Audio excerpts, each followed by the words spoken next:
In the name of the Father, the Son, the Holy Spirit, one God, amen.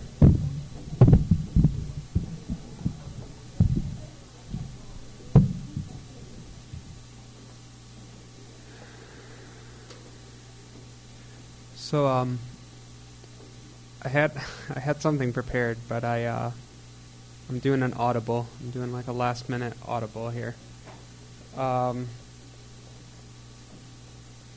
Honestly, like we've heard, I think, so far up to Wednesday. I hope everybody's been focusing on Holy Week, but I know there's been many distractions, especially with the events that happen on Sunday in Tanta and Alexandria, and to our brothers and sisters in Egypt. And actually, in the Gospels of today, the eve of Wednesday, there's a theme that really stuck out to me when I was reading the Gospels. And the theme is very simple. It's very simple and very clear. And the theme of today, in the first 4 hours, is, are you ready? Are you ready? And it's a question that I think should be on a lot of our minds, if it's not already. You know, I think one of the things that impacted me from the events of Sunday was actually seeing all the sermons on Sunday night and how packed the churches was. It wasn't even really the sermons. I think the sermons were somewhat repetitive to what we've seen in the past. But I think what really surprised me is the impact and the people are in a church. And I asked myself, if I was in their shoes, would I go to church? If I was in their shoes, would I go to church? I think it was a big question mark in my mind as I saw these sermons. And it kept, again, getting back to me to the whole point of, am I ready? Am I ready? And if I'm not, how can I be? How can I be?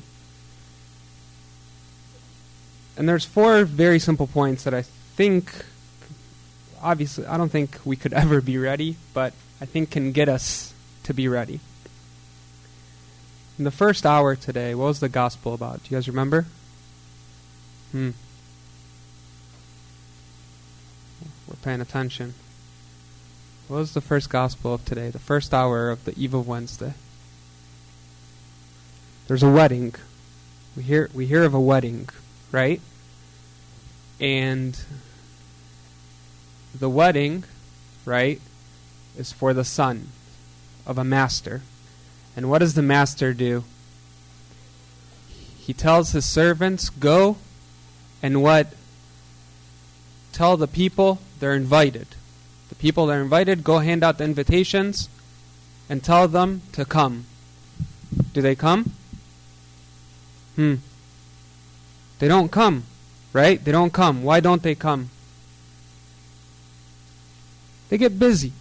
Some people go to their farms, some people do whatever, and all this stuff, right? They get busy.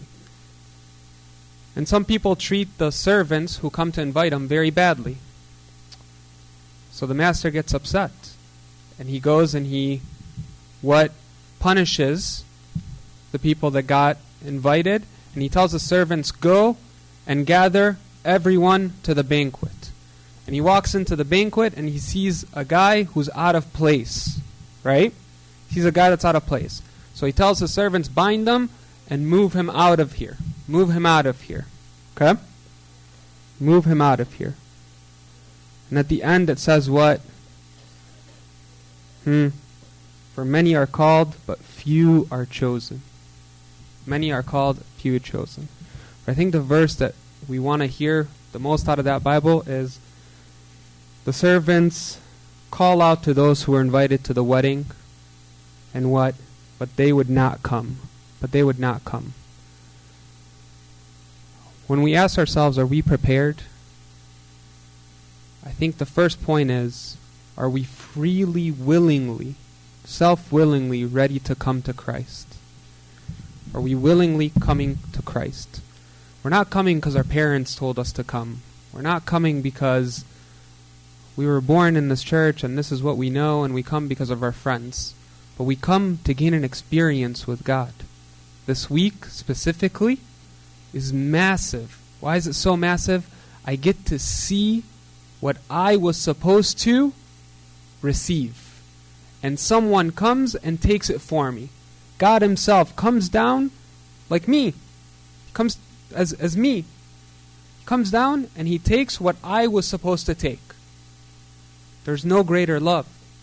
Every whip that we're going to see on Friday, he takes that for us. So are we willing to come to the banquet? I hope so. I really hope so. Second point is in the second or the third hour of today. What was the third hour gospel? Do you guys remember?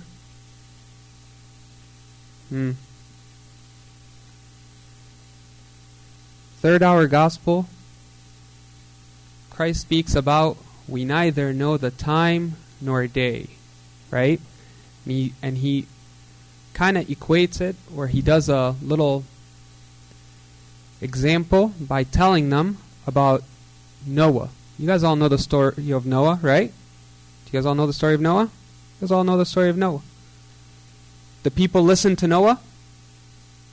People didn't listen to Noah, right? The people just what? They mocked him. And they were merry and they were drinking, similar to the first hour of the servants or the people who were invited and told the servants what? I'm not coming to the banquet.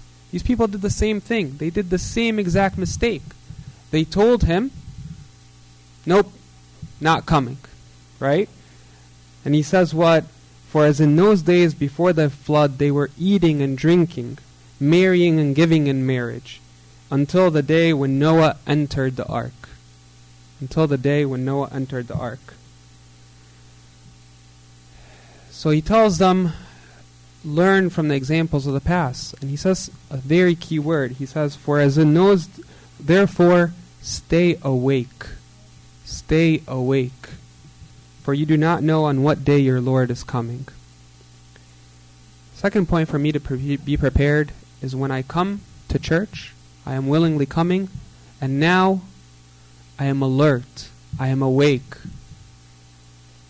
I'm alert. I never slumber. I never forget.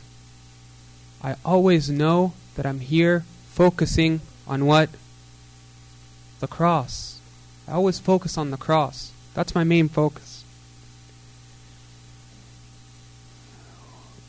I think when things like the events of Sunday happen, we get a shock in our system a little bit. And we end up saying, man, like, what's going to happen? There's a funny story that I'm sure some people heard the sermon of Abuna Bulus George, but he says of a story of a guy who his family went to Abuna and told him, you need to come visit our dad. Our dad's going crazy. And they said, why? And he said, he went and bought a tombstone, or like a tomb, like where you get buried, a casket, sorry. And he put it in his room. He put the casket in his room. You need to come. This guy's gone crazy. So the Abunas go to the house to visit the guy. And the guy says something that they couldn't believe. He said, Abuna, I'm full of sin.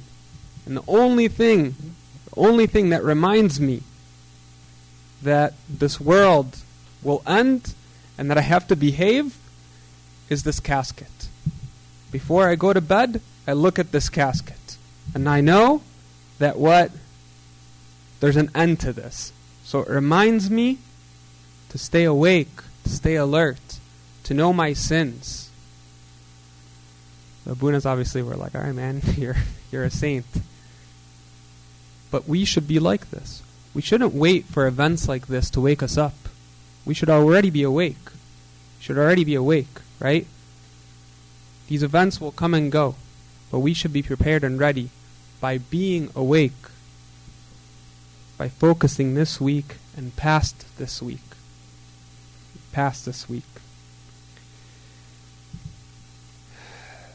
Then, third point is actually in the what?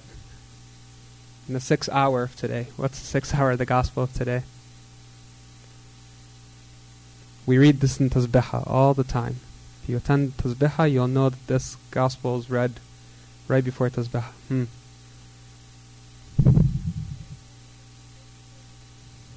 Very good. 10 virgins. What did the 10 virgins do?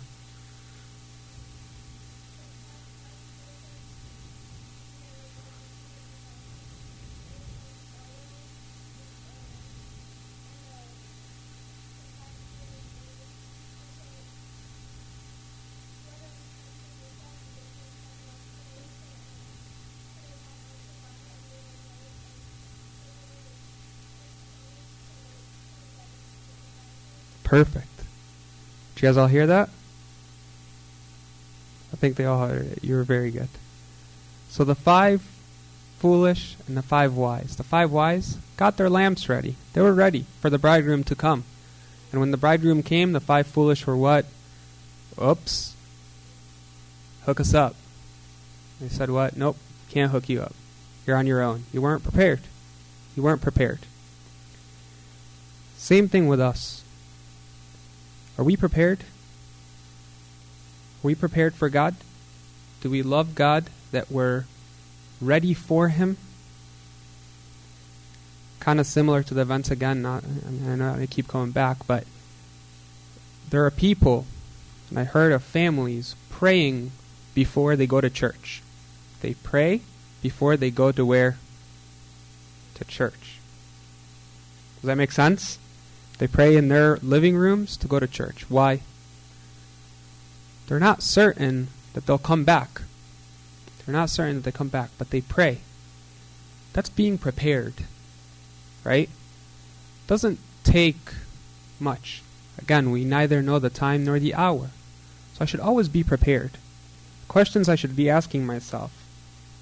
Is God always on my mind? When I'm in school, when I'm at work? Is God something that's a habit, that's a companion in my life?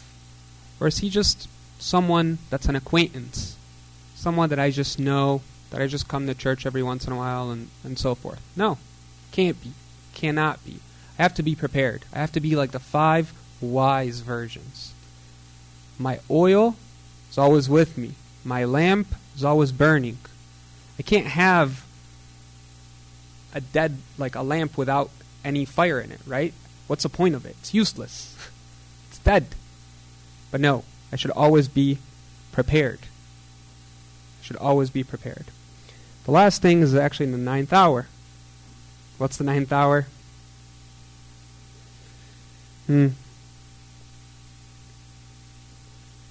Christ is telling the Pharisees something.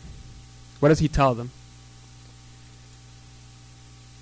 The Pharisees are big honchos, and they're standing up and they're telling Christ, if we lived in the days back then, we wouldn't kill these prophets. Right? If we were to live back then, we wouldn't do the same mistakes.